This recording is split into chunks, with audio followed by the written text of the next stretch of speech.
Hi guys, and welcome to the MK Dons vs Sunderland match review, as Sunderland have just booked their place in the semi-final of the very prestigious Stuffed Crust Trophy. So Sunderland have just beaten MK Dons by 3-0 away from home to book their place in the semi-final of the Papa John's Trophy, as I say, not the Stuffed Crust.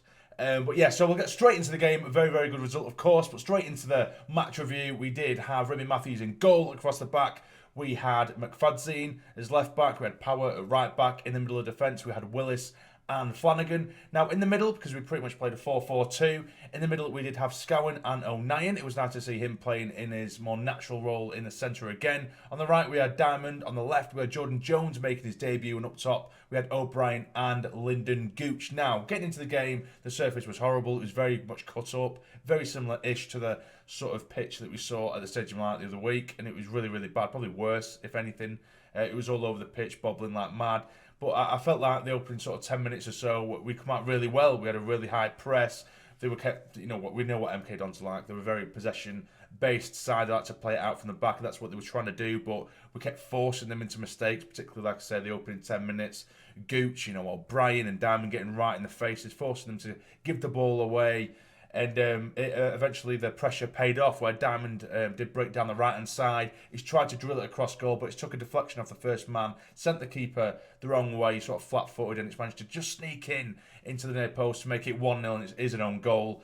But I thought, that's it, that's brilliant, let's keep going now, let's keep it going.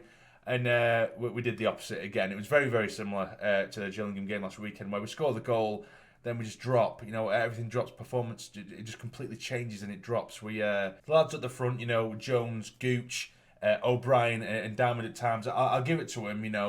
They were pressing still somewhat, but as soon as they got past our front lads, it was so easy for them, and it was terrifying because Fraser was picking it up from the halfway line, and he was literally taking it from the halfway line into our area, completely unchallenged. And he did that several times, over and over and over again. And then it's with that final pass from him that didn't quite come off, or a shot that was blocked. So at times they were queuing up, but for some reason MK Dons, they were just refusing to shoot, for our benefit, which is great. But they were refusing to shoot. I think they were massively guilty of trying to walk the ball in the back of the net, because there was some fantastic football from them again. Fraser dominated. O'Nien and Scowen didn't know what the hell to do with him. But luckily for us, I think Matthews made one save. He made another chance where it was a tight angle, but they've smashed it high and wide. But other than that, they didn't shoot. They just refused to shoot, but they dominated that first half. Absolutely dominated. Unfortunately, McFadzean did have to go off injured, which meant that after 25 minutes, O'Nien, he only had 25 minutes in his natural position, which he hadn't seen for God knows how long. He had to go to left back. And he was brilliant there. He was absolute champion there. Some brilliant defending from him. At times he got cut out defensively, or sort of positionally, should I say. But he always made up for it, tracking back, and made up for his mistakes with some last-ditch challenges, some good headers, good 50-50s, which was always going to win, because that's what Luke is. He's just an absolute warrior, that lad. But in the middle, Dan Neil did come on, and he did a job. But for me, the first half, it was worrying, just how easy they walked straight through the middle. Now, the only opportunity we did have in that first half, because we didn't get a shot in 45 minutes, we didn't shoot. We didn't have one shot on goal. Jordan Jones at times, who did impress me. On the break, if they did, make a mistake, and that's where our opportunities were coming from, it was them losing possession or we get an interception. And Jordan Jones drives up the pitch to take on 1, 2, 3 plays at times, and it was absolutely rapid. But I've never seen a player run with the ball and do this so much, because he had no options at all. There was no intelligent runs off the ball. Like I said, he'd have it on the left-hand side. He'd cut in from left to right, take him 1, take on 2. He's looking up, and there's fuck all. Haydn O'Brien stood still. You've got Diamond on the other side just walking. No one's moving. Gooch, they don't know what to do, because they're just not as forward-thinking as him. The second Jones got the ball, every time, he was straight at them. He was getting straight at them, and no one was on his wavelength, which was infuriating to see at times. And like I say, the only opportunities we did really get was through MK Dons' own doing, by making a mistake, or just it was a sloppy pass that we'd intercept. And there was literally 3 or 4 times where we would get the interception, and it'd be 3 on 2 in our favour. And a couple of them was Jack Diamond getting down the right hand side, and all he needed is to slip in O'Brien or slip in Gooch or Jones on the opposite side. But it's reminded me, and I'm not slighting that, I'm not, because in the second half, which we'll get onto, I think he was very, very good. But at times, he's reminding me of Duncan Watmore, where he just gets the ball, he doesn't look up, he just twats it in front of him and just runs with there's no thinking behind it whatsoever. There's no thought behind what he's doing. Or at times it looks like he's genuinely looking for an opposition player to run straight into, to run into trouble. Because, like I say, he was someone who was getting on the ball and in very, very dangerous positions where it was a 3-on-2 and he was making the wrong decision time and time again in that first half. And I was starting to worry if we have an outlet because, like I say, when Jones had the ball, no one was making the runs off it. When Diamond had the ball, he was running straight into danger. So I had a feeling it was going to be a very, very torrid and horrible watch in the second half. But I was wrong because in the second half, Lee Johnson's got him in. He's obviously told them what they need to hear. In the second half, we just man-marked Fraser out of the game, in my opinion, because he was their main man who was, like I say, dragging him up the pitch. He was controlling the game just by himself, really, for the majority of that first half. But in the second, we were man-marking him. Dan Neil wasn't letting him get on the ball at all. Scowen as well. I think, although a lot of passes were going astray from a lot of players, generally Scowen and Neil for the opening stage of that first half really didn't let Fraser get on the ball. The press was back and we were forcing them to play balls out wide and spraying balls and hoof-it football, and they really weren't having anything at all. I think they had one or two half chances that didn't trouble Matthews too much, but then we did make a load of substitutes that did change the game. So Jones did come off and McGeady came on. Wyke come on for O'Brien.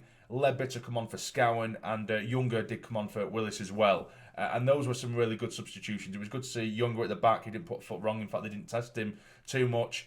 Ledbetter and Neil, for me, in the middle, were phenomenal in that second half. They really were. There was such swagger between them. I think having Ledbetter next to Neil, it calmed him down. I think he was a bit frantic when he come on in there. First half, again, he is only a young lad, Dan Neil, so you kind of expect that a little bit. It was very panicky at times, but the calmness that Ledbetter brought him and some of the swagger he did have on the ball, just nicking the ball in between midfielders that were on rushing, just that extra bit of confidence that was instilled in him. You could see it, and I think he looked absolutely outstanding, Dan Neil, like I say, when he did come on. But we did make it 2-0, and it was Haydn McGeady. The ball is found him on the edge of the box after a poor clearance from the defender. Takes one touch, drills it hard and low. It's a really wet surface. At this point, it's absolutely pissing it down there. It skids underneath the keeper and finds the bottom corner. 2-0, and at this point, MK Dons, all their heads went down.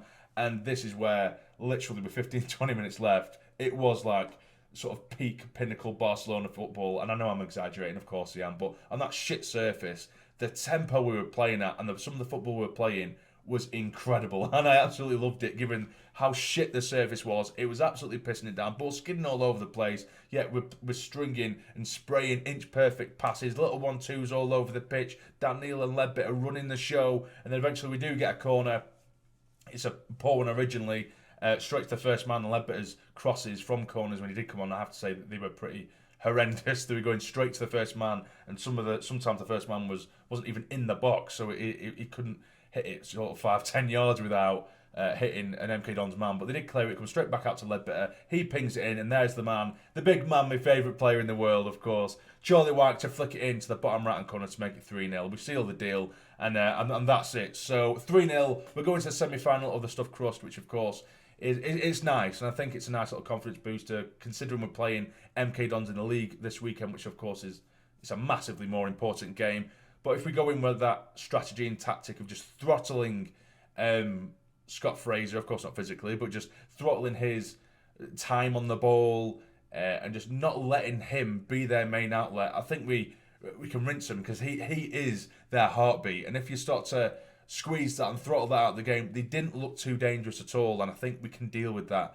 And I'd love to see more from, of course, Jordan Jones. I'd like to see Wyke up top with, Gooch, Diamond, and maybe, McGeady instead of Diamond, maybe, and Jones on the other side. I think that'd be really, really nice to see. I think that'd be so threatening with so many different types of forward players there, because I think at times, like I say, Diamond in the second half was very, very good, but I would like to see McGeady start with Jones as well, just have that really good technical ability, and then maybe bring Diamond on later on in the game. I think Diamond would be better off that way. He is to have that energy and pace and that burst of pace on for later stages of games, because I think for me at the moment he's a bit too rough around the edges and it takes too long to get into games, and that's why he was brought off early in the previous game. But luckily he was given the chance, for him anyway, to make a mark eventually in this game. But there we go, 3-0. I'm really happy with that. And for me, for a man of the match, it's a difficult one. I think I might have to give it to Luke O'Nien, purely because I do feel sorry for him. He had 20-25 minutes in his central midfield role. He's gone to left back and he's done a job. I could have easily given it to Diamond for his second half performance, or McGeady, who did very well when he come on. Neil, I actually thought was amazing. So probably a tie between Neil and O'Nien for me, but I'll give it to O'Nien. You know how much I love him as well. But there we go. So you guys let me know in the comments down below what you thought of the game, and if you have enjoyed this video, please hit the like button for me. It'd be massively appreciated. And subscribe to the channel if you're not already, to become a fully fledged member of the Sassy Army. But for now, you take care and stay jamming.